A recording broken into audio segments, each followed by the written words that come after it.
Ne vous impliquez jamais dans des mouvements que vous ne maîtrisez pas. Vivez en fonction de votre réalité, de votre expérience, de vos objectifs et de votre façon de voir la vie.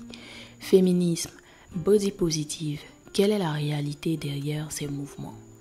Bienvenue au Goddess Mindset, c'est la chaîne YouTube qui parle de féminité, de luxe et de réussite des femmes, en particulier des femmes noires. Avant de commencer, n'hésitez pas à vous abonner, à liker et à activer la cloche de notification pour recevoir tous les prochains podcasts. Le féminisme, c'est un mouvement politique qui prône l'égalité réelle entre les hommes et les femmes dans la vie privée et dans la vie publique. Au sens large, le féminisme inclut l'ensemble argumentaire qui dénonce les inégalités faites aux femmes et qui énonce les modalités de transformation de ces conditions. Body positive. Le body positive est un mouvement social en faveur de l'acceptation et de l'appréciation de tous les types de corps humains. Le féminisme a apporté beaucoup aux femmes.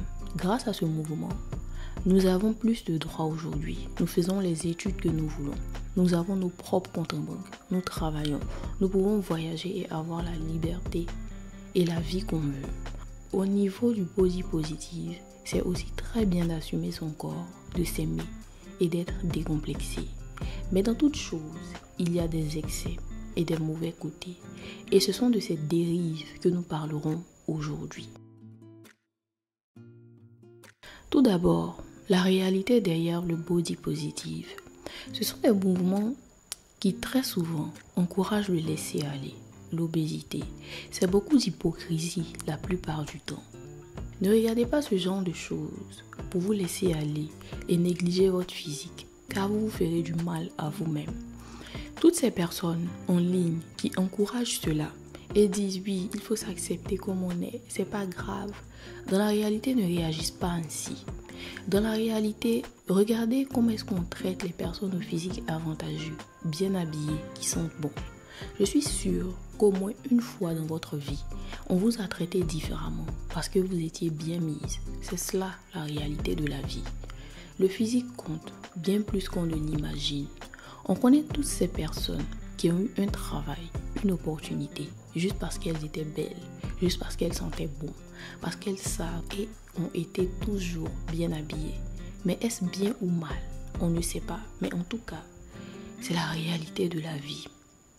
Il ne s'agit pas de se refaire tout le corps pour ressembler à un modèle Instagram, ni de sa famille pour être anorexique, mais il s'agit de prendre soin de soi pour être sa meilleure version, afin d'attirer les opportunités qu'on mérite.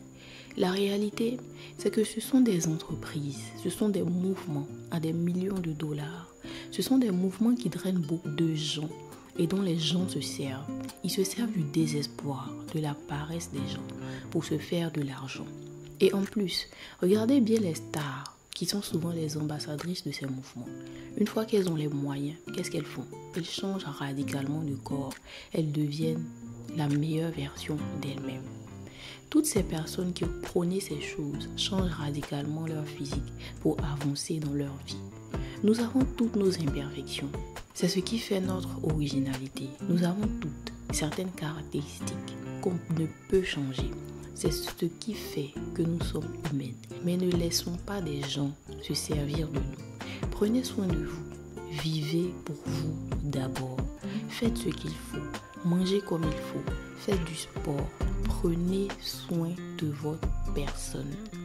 Ne vous laissez pas aller parce qu'on dit que c'est ce qui est à la mode. Ne vous laissez pas aller parce que sur les réseaux sociaux, on dit que ça ne fait rien d'avoir tel corps ou d'être comme ça. Non. Faites ce qui est bien pour vous.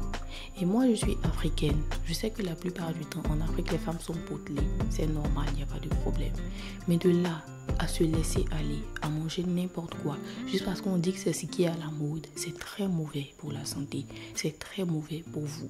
Et comme je le dis, c'est seulement sur Internet qu'on aime ça. C'est seulement sur Internet qu'on like et qu'on dit que c'est pas grave. Dans la vraie vie, ce n'est pas la même chose. La réalité derrière le féminisme, quels que soient les droits que nous aurons et l'évolution dans la société. La réalité dans les relations hommes et femmes ne changera jamais. Comprenez cela et ne vous faites pas avoir. Ce féminisme qui est tant à la mode aujourd'hui et qui arrive même à ces déviations et ces extrêmes vient souvent de mal-être énorme, de plaies émotionnelles béantes. Ne suivez pas les gens dont vous ne connaissez pas vraiment les motivations.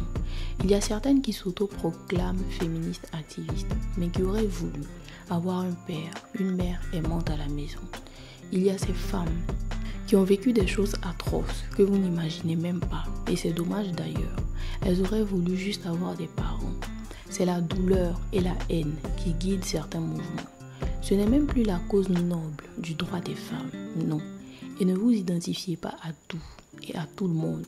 Combien d'entre elles ont prétendu ne pas vouloir d'enfants et qui sont aujourd'hui mères? Combien d'entre elles ont prétendu ne jamais vouloir se marier et aujourd'hui sont mariées et heureuses? Combien d'entre elles ont prôné le fait d'être rondes et fières, mais aujourd'hui sont plus fines que nous? Ne crachez pas sur les foyers sains de vos parents, parce qu'aujourd'hui on dit que c'est rétrograde. Plusieurs militantes activistes voudraient cela, je vous assure, vous n'avez pas idée. Et même les femmes qui m'écoutent aujourd'hui, qui n'ont justement pas eu une famille soudée et qui veulent pour leurs enfants, pour leur futur, un homme présent pour ses enfants.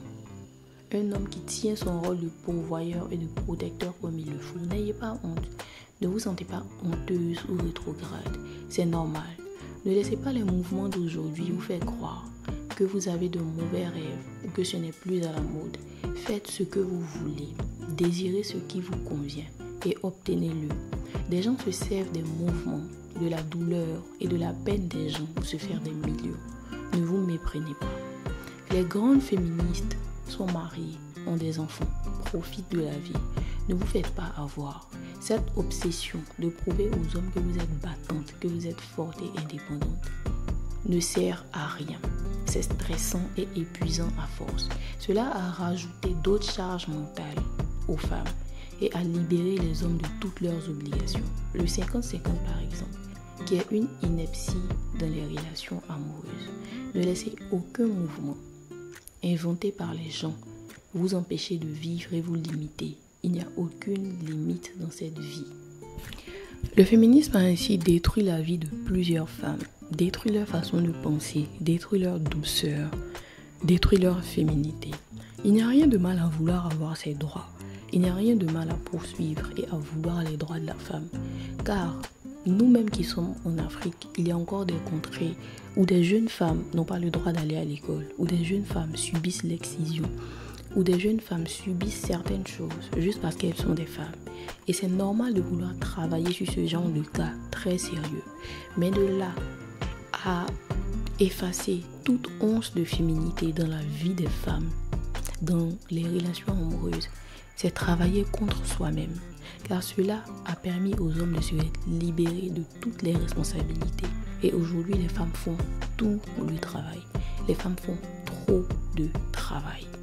Il faut vraiment penser ces mouvements. Il faut savoir s'impliquer dans certaines choses, mais avec beaucoup de réserve, avec beaucoup de réflexion. Merci chère Gadès, c'est tout pour aujourd'hui. N'oubliez pas de commenter, de partager ce podcast à vos amis, à vos sœurs. N'oubliez pas aussi de nous rejoindre sur Instagram et dans le groupe privé Facebook. Toutes les informations sont dans la bio.